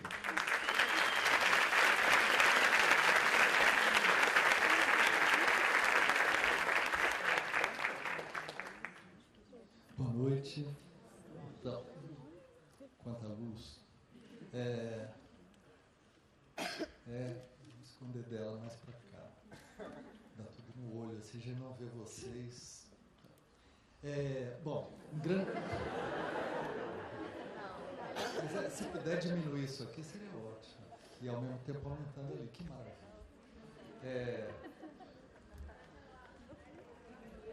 A temperatura, nós estamos numa geladeira aqui. Eu estava sentindo isso. Será que é preciso mesmo a gente passar por esse frio? Mas, enfim, o que for possível para fazer, a gente agradece. Mas, olha, essa situação de diálogo entre arte e ciência é alguma coisa que é um horizonte extremamente interessante e vivo, que faz cair a ideia que a gente tem tradicionalmente de fronteiras muito grandes entre esses mundos, como esse, como se por um lado fosse um mundo da racionalidade objetiva, por outro fosse um lado só da fantasia e da imaginação e da sensibilidade, que não houvesse, na verdade, conexões muito grandes. E são essas conexões que a gente vê acontecerem à medida que vamos começando a ver, é isso que o Esper veio mostrando através do tempo, que a gente vai vendo esta região silenciosa que nos define, né, a tal ponto, e onde a música produz esses efeitos, esses impactos que nos ensinam algo sobre a própria música, ao mesmo tempo que a música pode ensinar muita coisa sobre o que está acontecendo quando essas repercussões no cérebro, portanto, no nosso ser, estão se dando, né? Então, para mim, uma experiência muito nova, porque eu particularmente, além de fazer música, eu escrevi um livro chamado O Som e o Sentido, uma outra história das músicas, que é um livro que pensa a experiência humana com o fenômeno sonoro e sua tradução em linguagens, que são as linguagens musicais das muitas culturas existentes, né? E eu sempre, portanto, trabalhei com isso, com o som e o sentido, ou seja, o som, esse fenômeno acústico, que é feito de ar, né, camadas agitadas de ar, que chegam a nós, que são interpretadas pelo nosso, captadas pelo nosso ouvido, interpretadas pelo nosso cérebro, mas esse lado de lá, nunca eu não sabia nada, na verdade, sobre como se dava esse processo, né? Essa central de recados internos pelos quais o som vai chegando a áreas onde ele vai ganhando sentidos, que é, como eu disse, o nome do meu livro, O Som e o Sentido, né? Então, essas conexões, eu vou agora falar a vocês deste lado, do que é o som e de como que as músicas trabalham o fenômeno sonoro para produzir linguagens musicais, de maneira que a gente possa pensar um pouco a relação com essas questões que foram trazidas pelo Esper e como é que a gente avalia, então, esse duplo conhecimento, essa conversação de ciência e de arte, né? Muito bem. Então, o som, ele é sabidamente poderoso, primeiro porque ele nos ameaça, né? Quando o mundo é barulhento, e o mundo é barulhento, os barulhos do mundo são sinais para nós também dos perigos, do caos, da entropia, quanto o ruído pode nos dar informações sobre desorganizações ameaçadoras do mundo. E por isso sempre se diz que fazer música significa instaurar um princípio de ordem no caos. Significa, portanto, criar um cosmos, significa criar um universo ordenado, que nós somos capazes de fazer, que todas as sociedades humanas fazem. Não existe uma única sociedade humana conhecida que não pratique música, ou seja, que não entre em acordo sobre fazer sons juntos, sobre ritmar e sobre afinar sons e, portanto, criar aí um lugar onde as pessoas, de algum modo, se sentem vamos dizer, compreendidas pelo som, se sentem integradas e se sentem, de certo modo, protegidas do mundo que está em torno, né? Isto é muito poderoso. E os poderes da música também sempre foram reconhecidos como transformadores do nosso estado, né? Do nosso estado de ânimo, do nosso estado físico, né? Eu recomendo a vocês um livro de Mário de Andrade, o grande escritor e músico brasileiro, que morreu há 70 anos, por isso mesmo esse ano está se lembrando muito a figura de Mário de Andrade, e que nesse livro, entre os muitos que ele escreveu sobre música, esse livro chamado Namoros com a Medicina, tem um pequeno texto chamado Terapêutica Musical, que é um texto extremamente interessante sobre todas as tradições que se acumularam sobre a ideia de que a música pode interferir e alterar estados de ânimo, estados físicos, e pode curar doenças. Então ele faz uma reflexão muito viva sobre aquilo tudo que se pensava, né, sobre o fato da música alterar o nosso estado, alterar a nossa respiração, alterar a pressão arterial, portanto ter um impacto, uma resposta, vamos dizer assim, somática, né? E ao mesmo tempo o fato tão antigo de se achar que a música atua sobre a melancolia, a doença da alma por excelência, né? Milenar, e o quanto nós temos figuras tão antigas, ilustrações, desenhos de pessoas afetadas pela melancolia, ouvindo música como sendo, em última instância, a única coisa com que se podia, dizer, tocar, nesse sentido, a alma e a doença da alma. Então, todas essas questões atravessaram os tempos. O Mário de Andrade fala tudo isso. Mas, ao falar disso, ele diz de duas características da música que estão ligadas ao poder que ela tem, ao poder muito específico e especial que a música tem.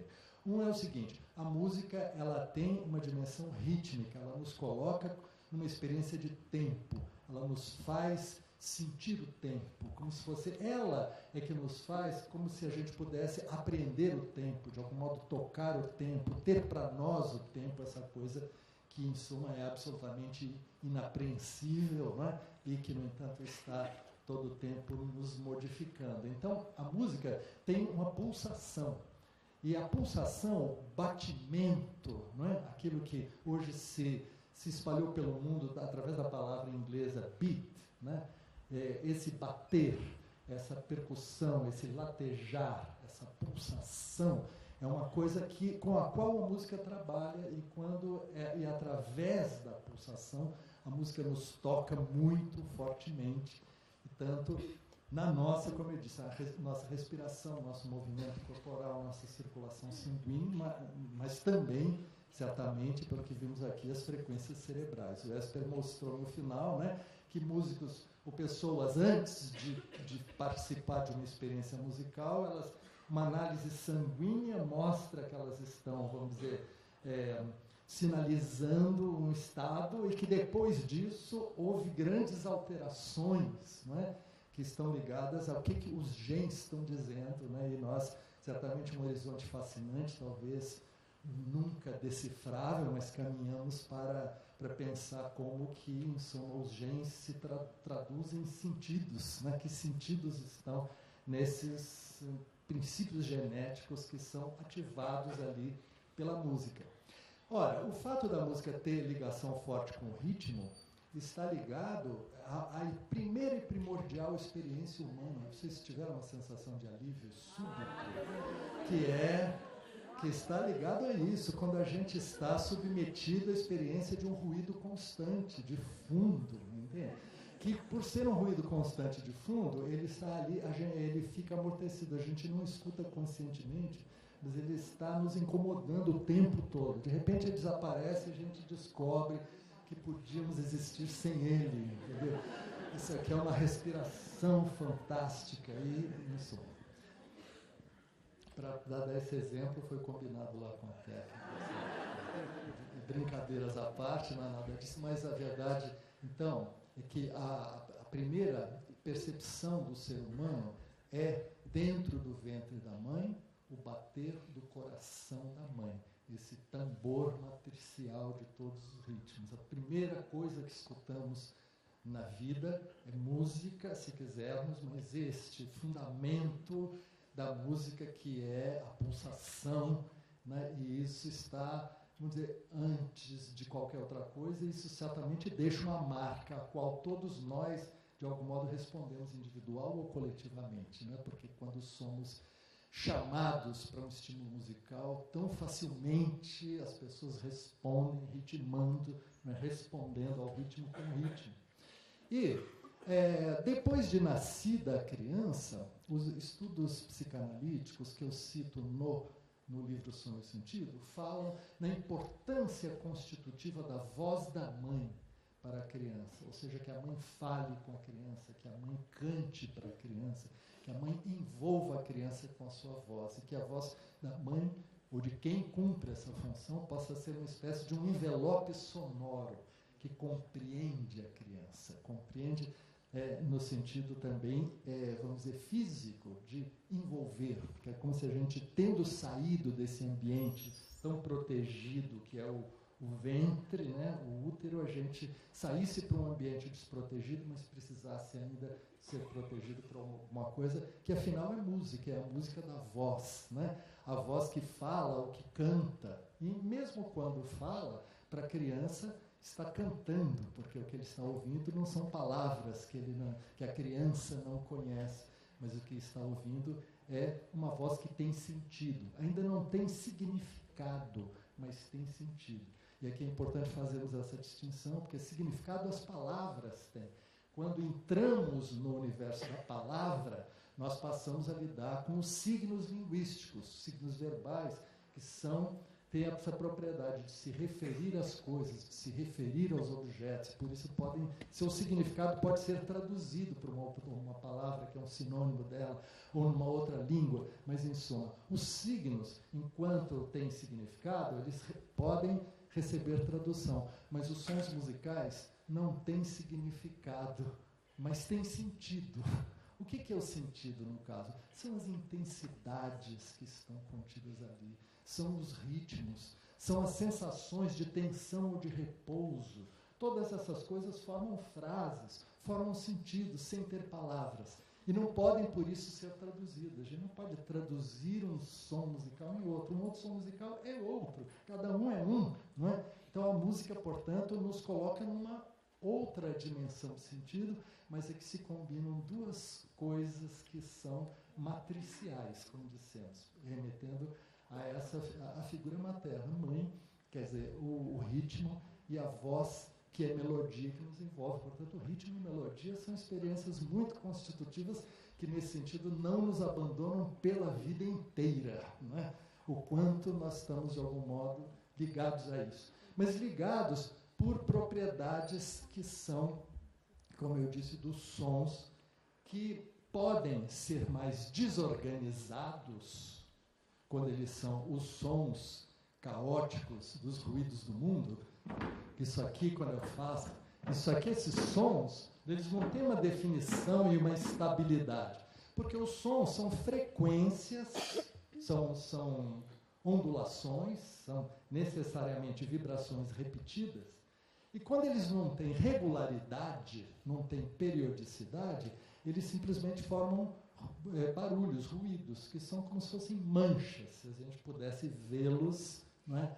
Numa espécie de um diagrama. Enquanto que um som musical se caracteriza por ter uma constância, ou seja, são ondas, vibrações que se repetem com uma certa regularidade, não é? E que, portanto, se estabilizam e criam uma figura como se fosse uma linha e que fazem com que o tempo vire espaço, não é?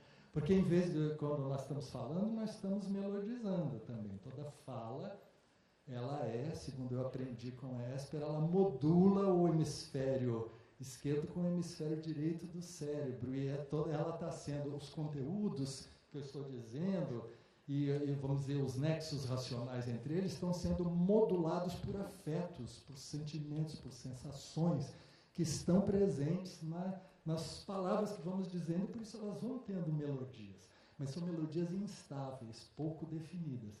Enquanto se ele passasse a cantar tudo que eu dissesse, tudo que eu pudesse se transformaria em outra coisa. Assim não é, não é, não é, não é, não.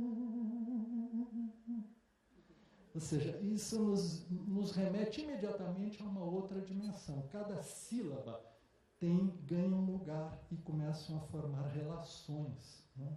Então, essas relações estão ligadas aos graus de maior compatibilidade sonora que existem entre essas frequências, que, como são vibrações, não é? Vibrações por segundo, elas têm diferentes velocidades. Como vocês sabem, as vibrações mais lentas produzem sons mais graves e as vibrações mais rápidas produzem sons mais agudos. Né? Então, nós temos, vamos dizer, os sons melódicos mais graves estão mais ou menos na faixa de 15 a 20 Hz, ou seja, 15 a 20 vibrações por segundo.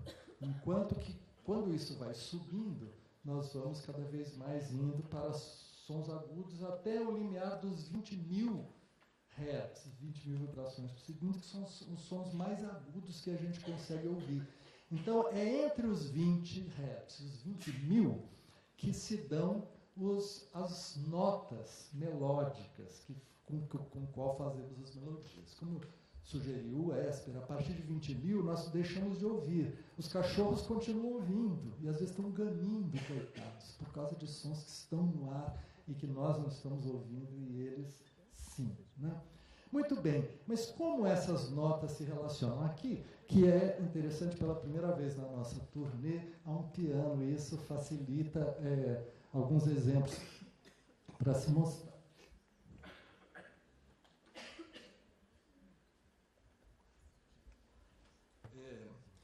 Então, olha, vejam vocês. Essa nota mais grave do piano, vocês escutam até a ranhura dela, não escutam? Que parece que a gente ouve, como é uma onda lenta, a gente ouve a vibração interna dela. Enquanto essa aqui é um cristal, né, compacto, porque isso aqui são uma dezenas de milhares de vibrações por segundo, e tudo isso aqui é o oceano das alturas, né? A gente chama isso aqui de... Vocês estão ouvindo? A gente chama de ruído branco, que é o do mar, que na verdade é onde estão todas as frequências, das mais graves às mais agudas, tudo ao mesmo tempo, né? Mas a música significa justamente instaurar uma ordem dentro desse oceano, e para isso fazer as notas começarem a se relacionar. Então, se eu toco essa nota, essa outra aqui tem vamos dizer, uma relação de repouso, de consonância entre elas. Parece que elas se entendem, né? Se eu tocar essas duas, tem uma tensão maior entre elas, tem uma birra qualquer, não é verdade? Se eu tocar essas aqui, né, tem um negócio, elas estão próximas, mas estão meio enfesadas, né? Mas se eu tocar isso,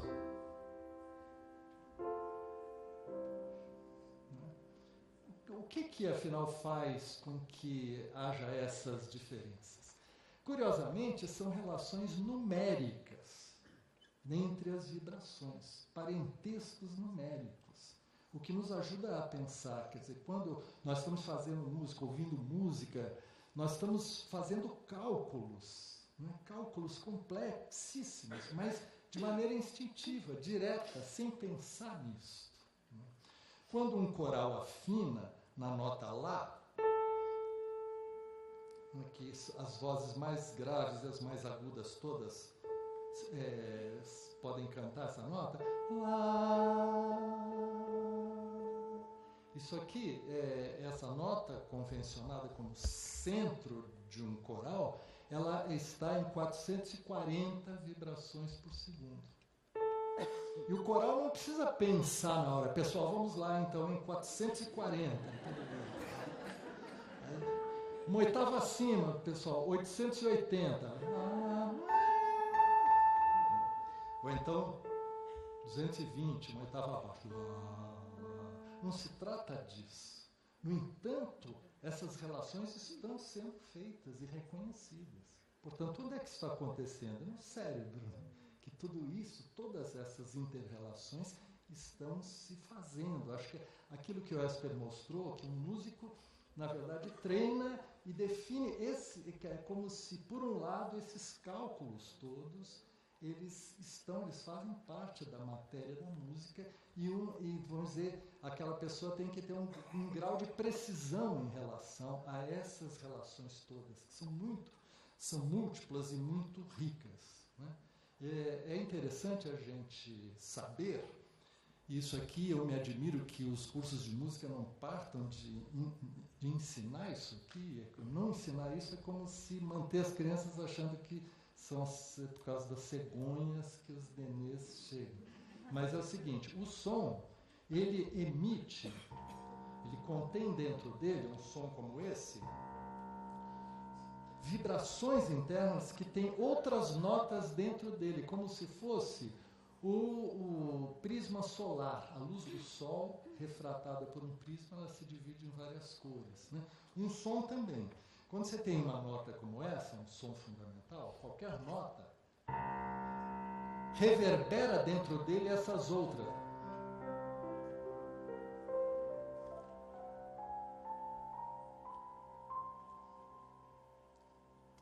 E assim por diante. Todas essas estão vibrando dentro deste aqui.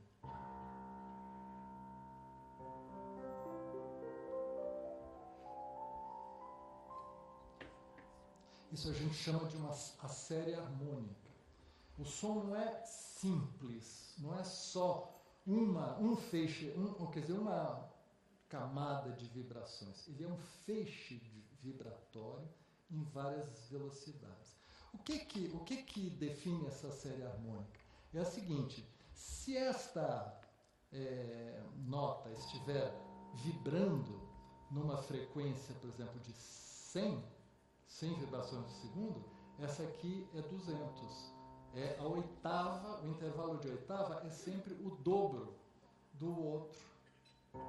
A relação, e esse aqui, o terceiro harmônico é uma quinta, do, sol, que é uma relação de 2 para 3. Essa aqui, sol, do, que é uma quarta, é uma relação de 3 para 4. Essa aqui, de 4 para 5, terça maior, e aqui a terça menor. E assim elas vão diminuindo até ficar em intervalos mínimos. Então é um grande intervalo que vai cada vez mais diminuindo e formando esse feixe aqui. Isso acontece por quê? Porque as notas ressoam entre elas e têm, portanto, relações de simpatia, né? Essas aqui são simpáticas, são todas da mesma família, né? Então, por exemplo, eu vou mostrar para você, eu vou segurar essas notas aqui que fazem parte da família dessa nota, que é um dó, que eu estou tocando aqui embaixo. Se eu tocar esse dó,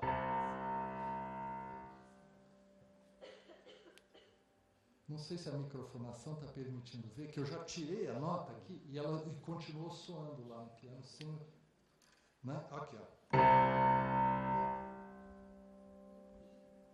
Quem é que está vibrando aqui? Não são essas que eu toquei, são essas que eu segurei.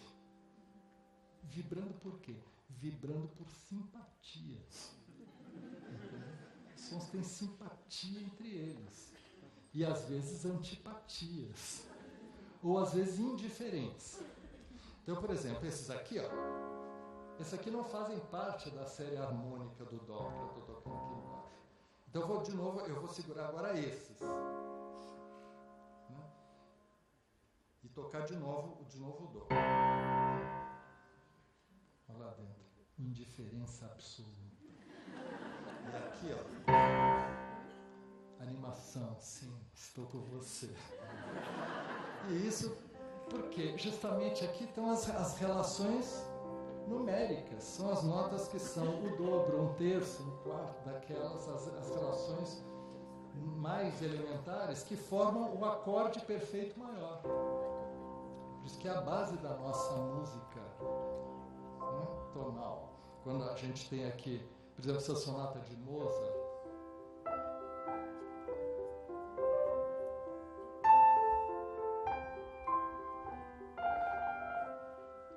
eu começo aqui no acorde perfeito maior. Dó. A mão esquerda está fazendo um acompanhamento que é o acorde perfeito maior, dó, mi, sol, dó. Então estamos num lugar de repouso, né?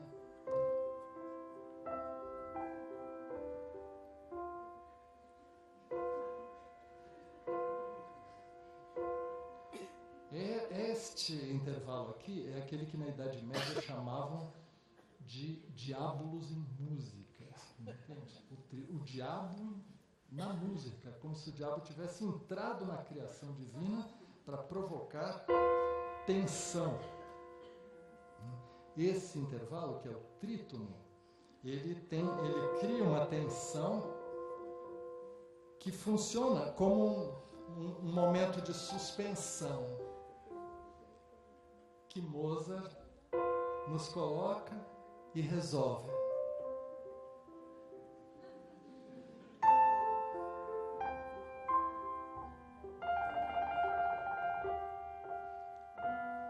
De novo, ele aqui, o mesmo intervalo. Ou seja, a música do Ocidente, a música tonal, é a descoberta do pacto com o diabo. Trata-se de pegar aquelas notas básicas que nos dão a sensação, introduzir tensão e prometer resolução e cumprir. Mozart chegou nesse momento em que essa linguagem estava pronta para Bach e Mozart no século XVIII. O sistema tonal ficou pronto no século XVII. No século XVIII, esses gênios musicais deitaram e rolaram, né? Fazendo música assim direto da fonte, como nunca se tinha feito, porque estavam justamente aproveitando essas propriedades, que, como vocês veem, são afetivas, emocionais, mas correspondem a princípios lógicos internos lá, né? Os princípios lógicos são esses. Um intervalo de oitava é inteiramente consonante, e um é o dobro do outro, né? Por isso é como se a gente ralentasse num microscópio acústico, ouvisse essas vibrações bem lentas. Essa aqui, a oitava, vibra assim, que é o dobro. Enquanto uma vibra uma vez, a outra 2 vezes. Ou seja, as duas se encontram sempre, como sendo uma só. Certo? Se eu pegar a quinta, do, sol, já é uma relação de 2 para 3. Se a gente fosse examinar o ritmo das frequências que estão aqui dentro, enquanto uma toca 2 vezes, a outra toca 3. Entendem? Isso é uma tradução rítmica que a gente está fazendo da melodia. Isso já tem um certo rebolado dialético, entendeu? É diferente da oitava. E aqui a quarta, do Fá de 3 para 4.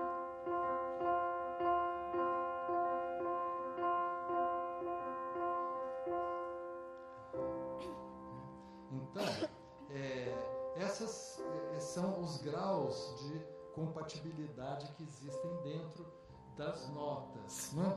Por exemplo, se eu fosse fazer música só com oitavas, eu estaria só lidando com as relações de 1 para 2. O resultado é que eu nunca sairia do mesmo lugar, porque eu estou aqui.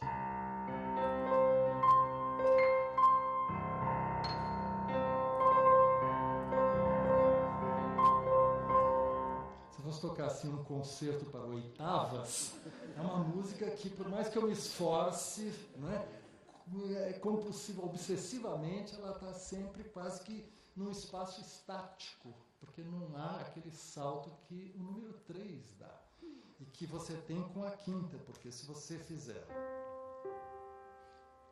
essa quinta, se você for fazer outra quinta, já é uma outra nota diferente, que não era nenhuma dessas duas anteriores. Então, os saltos de quintas produzem diferenças. Se você juntar todas essas notas numa mesma escala, você produz a escala pentatônica, tão comum em tantas culturas, tão universal e tão marcante, por exemplo, na tradição chinesa clássica.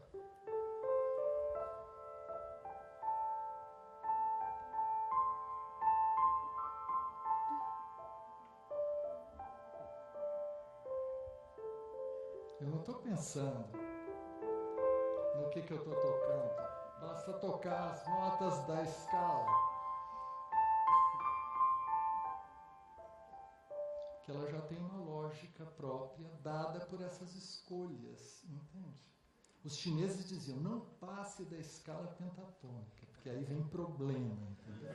Não peguem a próxima nota, que é esta, porque aí já vai criar esse negócio aqui. Se você puser a outra ainda, você vai ter o tal trítono, o Diabolus em música. Entendeu? O Ocidente quis enfrentar essa parada, né? E foi fazer o pacto com o diabo. Essa tradição oriental lá não, ela evitava a qualquer custo. Mas o canto gregoriano também evitava e dizia não, sempre fugir desse intervalo aqui, entendeu? Então, estou dizendo tudo isso apenas porque a gente vê quanto que a gente está fazendo música pura e simplesmente e quanto o cérebro está trabalhando emoções que estão ligadas a isso, a essas relações, essas tensões, esses ritmos, essas sonoridades, e ao mesmo tempo como que eles estão calculando imensamente. Quanta coisa, né, está envolvendo relações numéricas que estão participando do processo de dar sentido a isso. Né? Por isso eu entendi pela exposição do Esper que tem, quer dizer, um lado, um hemisfério, ou quer dizer, certas funções cerebrais que estão analisando essas relações, mas ao mesmo tempo dando a elas, colorindo-as de afetos, de emoções, não é? De associações, e portanto na música isso, sem a gente pensar em significados, nós vemos relações que são relações lógicas, construções relacionais complexas, mas todas banhadas em emoção, não é? O que fazem com que as mais simples, não é? O caminho mais simples entre elas pode produzir encantamentos indescritíveis, que são ligados a esse mistério da melodia. Você passeia pelas notas, né? E elas vão criando sentidos de relação.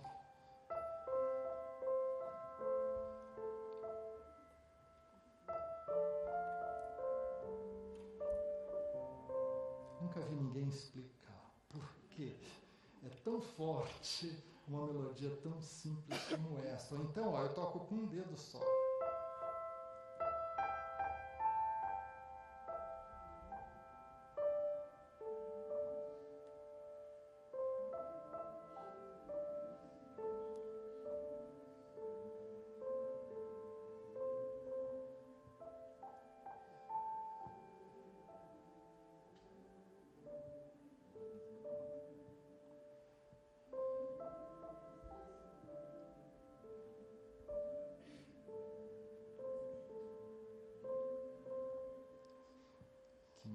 Esse boca que usa, essa boca que usa que nos acalenta, né? Com essa melodia. Eu conheço tratados de harmonia, tratados de ritmo, mas os tratados de melodia são tão incapazes de explicar isso aqui, entendeu? E isso faz sentido, sem que a gente possa traduzir o significado, né?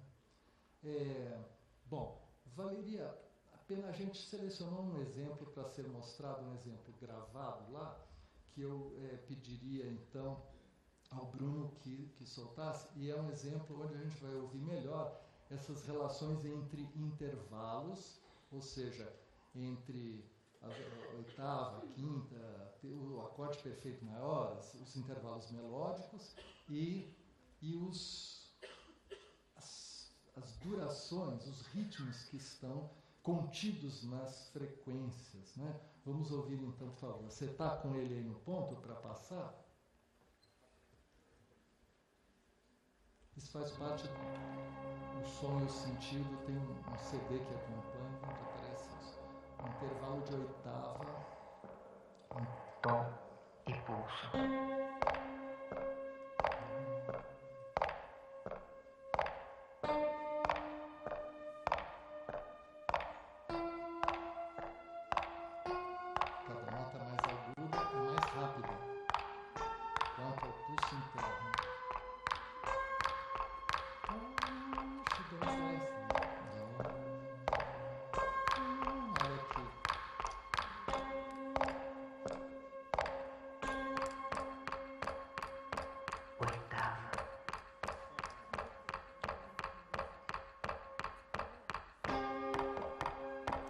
Quinta aí, o rebolado dialético de novo. Do sol.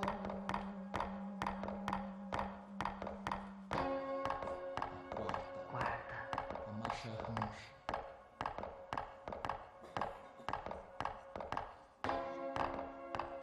Terça.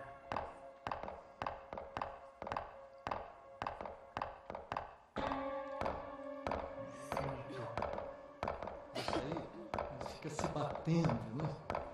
Eles tentam se aproximar, se juntam, se separam e agora eles se separam, tá vendo? Vai defasando, e aí, por tanto defasar, entra em fase de novo. É a segunda. Agora, o acorde perfeito maior. Olha que festa. Olha que dança está lá acontecendo.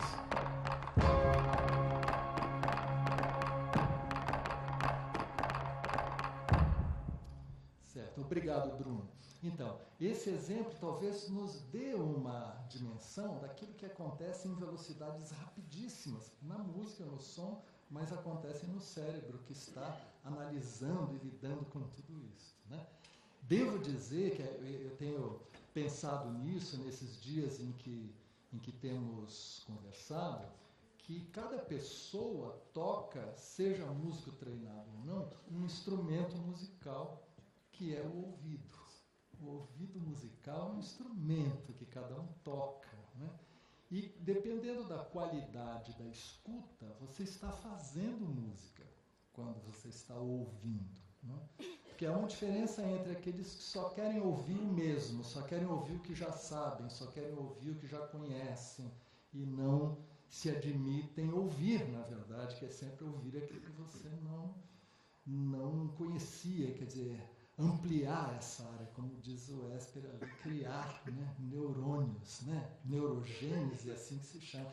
Então é um negócio, e isso é a escuta, quando a gente vai escutar coisas que a gente não ouviu ainda, ou coisas que a gente pode reouvir, mas com aquelas músicas que você não cansa de ouvir, porque elas sempre te oferecem coisas novas, como é que o que afinal define a arte, é aquele objeto que você usa e não gasta, ao contrário de todos os outros que são feitos para você gastar, ou seja, usar e jogar fora, né? Mas obras de arte se caracterizam estranhamente num mundo de coisas descartáveis pelo fato de que o tempo passa para cada pessoa e para as culturas, e você continua ouvindo, elas continuam, vamos dizer, ganhando sentidos. Bom, eu vou aqui dar agora um exemplo mais final, e no sentido de mostrar que eu acho que tem uma coisa importante na atividade musical, como eu disse, de quem faz e de quem escuta, que é o fato de que música lida com simultaneidades, lida com polifonias, com acontecimentos que se dão ao mesmo tempo e que envolvem, como nós estamos falando, hemisfério direito e hemisfério esquerdo, não é isso? Nós estamos muito assim viciados, às vezes, pensar se a pessoa faz uma coisa ou é conscientemente ou é com sentimento, como se fosse uma coisa ou outra, esquecendo que nós temos dois hemisférios, né? Também acho que é a arte e a música que nos convidam a usar os dois, em vez de sermos seres, né, vamos dizer, lobotomizados, para dizer assim um pouco drasticamente, no caso de especializando de tal modo a função que não admitindo essas conexões, né? E essas atividades, então, polifônicas da música te convidam para acontecimentos que são, né, que se dão ao mesmo tempo, acontecimentos diferentes que se dão ao mesmo tempo. Então, tem uma valsa de Chopin, que é um músico incrível do ponto de vista das simultaneidades que acontecem nas músicas dele. Mas uma valsa que eu poderia tocar simplificando assim.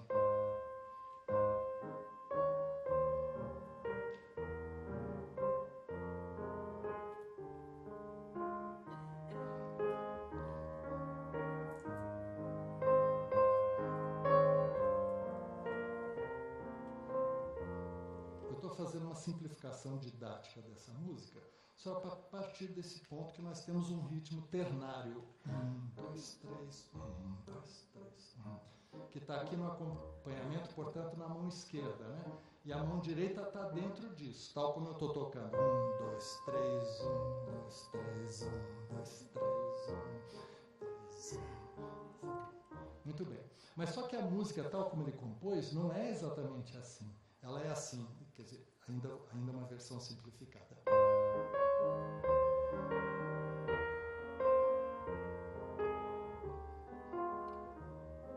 Vocês percebem que eu estou tocando? Não é tó, eu estou tocando.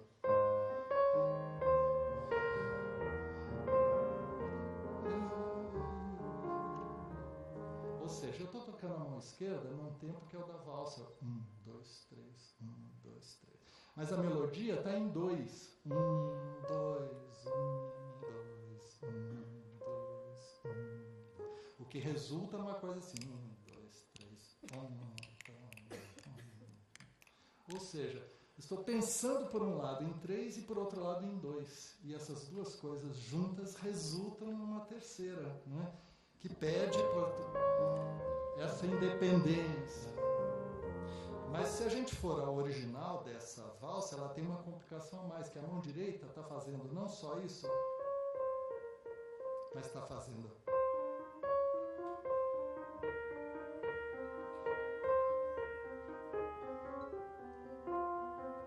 Ou seja, ela está subdividida, cada 2 está subdividida em 3, em um grupo que dá, portanto, um conjunto de 6. Se eu tocar tudo junto, eu tenho pelo menos 3 acontecimentos simultâneos se dando, né, e fazendo isso.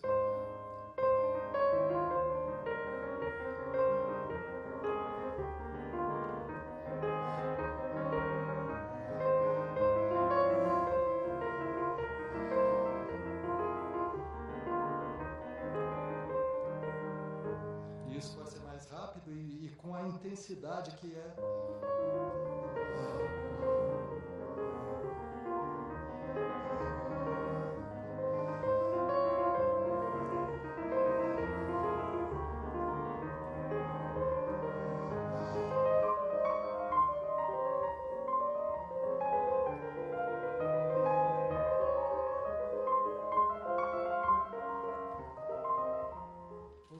O que nós temos aqui são ondas em vários tempos, de vários tamanhos, todas superpostas, nos convidando para isto, né? Então, é um outro exemplo desse tipo, numa pequena polca de Ernesto Nazaré, por exemplo, que ele fez quando tinha 15 anos. A mão esquerda é o ritmo da polca, né? Mas a mão direita tem o ritmo de um machixe, que era já a polca africanizada no Brasil. Uma coisa é tum, ta tum, ta tum, ta tum, ta tum, e outra é tum, pa, pa, pa, pa, pa, pa, pa, pa. Então a mão direita é uma coisa e a mão esquerda é outra. E aqui na mão direita ele faz um outro negócio acontecer. Junta isso aqui. Então são 3 acontecimentos. Essa melodia. E mais essa. E a gente tem só 2 mãos, mas está tocando 3 coisas que são diferentes.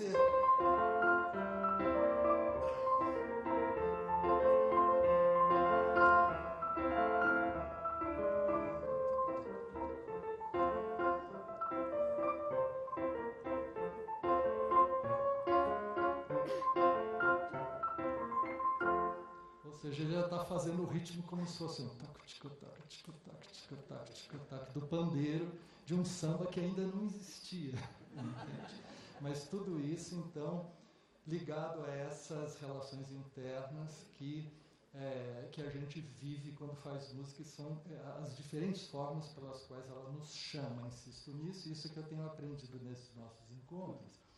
Há uma coisa que é própria da música e certamente própria também dos chamados que a arte nos faz, que é sermos mais plásticos e mais integrados, porque aquilo, se o Esper diz que a neurociência mostra que o cérebro desenvolve outras capacidades para poder tocar música, essas capacidades ficam à disposição para outras coisas, não é? E, portanto, elas podem exercer essa plasticidade e esta, vamos dizer, essa independência, essa simultaneidade, essa maior integração em outras áreas da vida, né?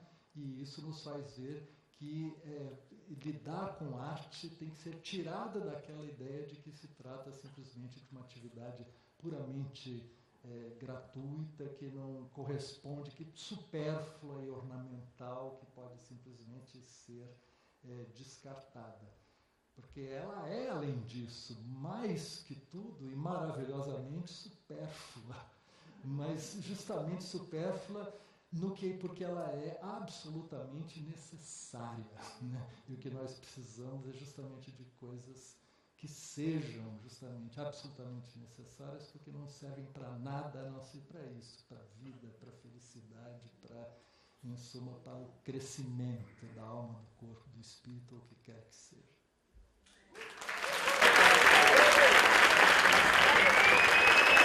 Bom,